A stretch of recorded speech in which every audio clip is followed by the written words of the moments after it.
Hello everyone, তোমাদের সকলকে দাদার একাডেমি ইউটিউব চ্যানেলে স্বাগত জানাই। আশা করি তোমরা সকলে খুব ভালো আছো এবং খুব ভালো করে পড়াশোনা করছো।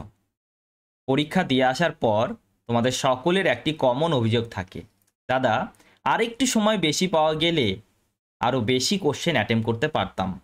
কিন্তু তোমার জন্য তো বেশি সময় থাকবে না, তুমি স্পেশাল কেউ নাও। বাকিদের জন্য যা সময় থাকে তোমার জন্য সেই সময় থাকবে। তাহলে সেই সময়ের মধ্যে তুমি বেশি কোশ্চেন অ্যাটেম্প করবে কি করে? যখন তুমি পরীক্ষার আগেই প্রবলেম সলভিং অ্যাপ্রোচের উপরে কাজ করবে, অর্থাৎ এক্সাম অ্যাপ্রোচের উপরে কাজ করবে।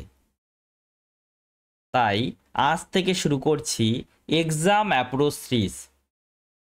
এই সিরিজের প্রতিটি ক্লাসকে খুব ভালো করে অ্যাটেন্ড করবে, অনেক কিছু শিখতে পারবে। ঠিক আছে, প্রবলেমকে খুব তাড়াতাড়ি সলভ করতে পারবে। আজকে আমরা শুরু করছি টাইম অ্যান্ড ওয়ার্ক। এই যে টাইম অ্যান্ড ওয়ার্কের যে প্রবলেমটি দেখতে পাচ্ছ, এটাকে তোমরা এলসিএম মেথডের সাহায্যে করো। যদি এলসিএম মেথডের সাহায্যে করতে চাও তাহলে অনেকটা সময় লাগবে। ঠিক আছে, তো একটি মেথড শিখলেই হবে না, তোমাকে অন্য মেথডও শিখতে হবে, তারপরেই তুমি কম সময়ের মধ্যে করতে পারবে। ঠিক আছে, আমরা ফ্র্যাকশন মেথডের সাহায্যে করব। এলসিএম মেথড খুব ভালো, কিন্তু সমস্ত প্রবলেমের জন্য নয়। তোমরা একটি মেথডে শিখে নাও, সমস্ত প্রশ্নতে সেটা অ্যাপ্লাই করো না, এটা করলে চলবে না, তাহলে তো স্পিড বাড়বে না, তাই না? তো ক্লাসটিকে খুব মনোযোগ সহকারে দেখবে, আমরা ফ্র্যাকশন মেথড নিয়ে আলোচনা করব। দেখো প্রথম প্রশ্নটিকে পড়ো, প্রথম ভিডিওটিকে পজ করো এবং এলসিএম মেথডের সাহায্যে দেখো কতটা সময় লাগছে। কি বলেছে? এ একটি কাজ 64 দিনে সম্পন্ন করতে পারেন, বি সেই কাজটি 104 দিনে সম্পন্ন করতে পারেন। যদি এ 16 দিন কাজটি করেন তবে বি বাকি কাজ কত দিনে সম্পন্ন করবেন? তোমাদের মেথড কি? এই 64 আর 104-এর এলসিএম নেওয়া, লসাগু নেওয়া। কিন্তু যদি এদের লসাগু নিতে চাও তাহলেই কতটা সময় লাগবে তুমি একবার ভাবো, একবার করে দেখো কতটা সময় লাগছে। প্রবলেম তো সলভ হয়ে যাবে, কিন্তু কম সময়ের মধ্যে সলভ হচ্ছে কি? হচ্ছে না, তাই না? তোমরা চাইলে পেন পেপার ছাড়াই করতে পারবে ফ্র্যাকশন মেথডের সাহায্যে। দেখো কি করে। এ 64 দিনে সম্পূর্ণ কাজটি করেন, এ 64 দিনে সম্পূর্ণ কাজটি করেন। ঠিক আছে, এবার 16 দিন এ কাজটি করেছেন, তাহলে 16 দিনে কতটা অংশ কাজ করেছেন? 64 দিনে সম্পূর্ণ কাজ করেন, 16 দিন কাজ করেছেন। ঠিক আছে, তাহলে কত অংশ কাজ করলো দাদা? 16/64, তাই তো? হ্যাঁ দাদা, তাহলে কাট করো এটা 1/4। 1/4 এর মানে কি? এর মানে মোট কাজের পরিমাণ যদি 4 হয়, তার মধ্যে 1 ইউনিট কাজ করেছেন, তাহলে বাকি কতটা থাকবে? 3 ইউনিট কাজ না, তাহলে 3/4 এত অংশ কাজ বাকি আছে। এবার বাকি কাজটা কে করবে? বি করবে। এবার দেখো, বি সম্পূর্ণ কাজটি 104 দিনে করতে পারেন, বি সম্পূর্ণ কাজটি 104 দিনে করতে পারেন।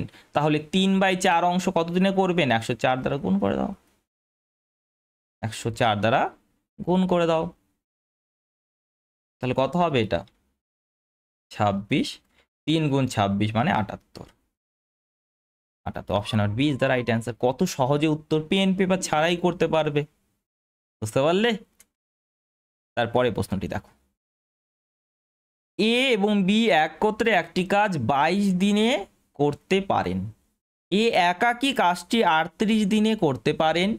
যদি এ এবং বি একত্রে কাজটি শুরু করেন কিন্তু 11 দিনের শেষে বি কাজ ছেড়ে দেন, তবে বাকি কাজ এ কত দিনে সম্পূর্ণ করবেন? ঠিক আছে, করো। দেখো, এ এবং বি 22 দিনে করেন, এ এবং বি 22 দিনে সম্পূর্ণ কাজটি করতে পারেন। ঠিক আছে, এবার দেখো এ এবং বি কতদিন কাজটি করলেন। দেখো বলেছে 11 দিনের শেষে বি কাজ ছেড়ে দেন। এ এবং বি কাজটি তো শুরু করেন, কিন্তু 11 দিনের শেষে কাজটি ছেড়ে দেন, তাই তো? তার মানে কি, এ এবং বি দুজনে 11 দিন কাজ করেছেন। 11 দিন কাজ করেছেন, 22 দিনে সম্পূর্ণ কাজ করেন, 11 দিন করেছেন, তাহলে কত অংশ কাজ করলেন? 11/22। 22, তার মানে হাফ অংশ কাজ করলেন। হাফ অংশ কাজ করলেন, তাহলে বাকি কত কাজ থাকে? হাফ কাজ থাকে না? হ্যাঁ, হাফ কাজ থাকে। এই বাকি কাজ কে করবে? এ করবে। এ সম্পূর্ণ কাজটি কত সময় করে? এ সম্পূর্ণ কাজটি 38 দিনে করেন। তাহলে এই হাফ অংশ কাজ কত দিনে করবেন? 19 দিনে না?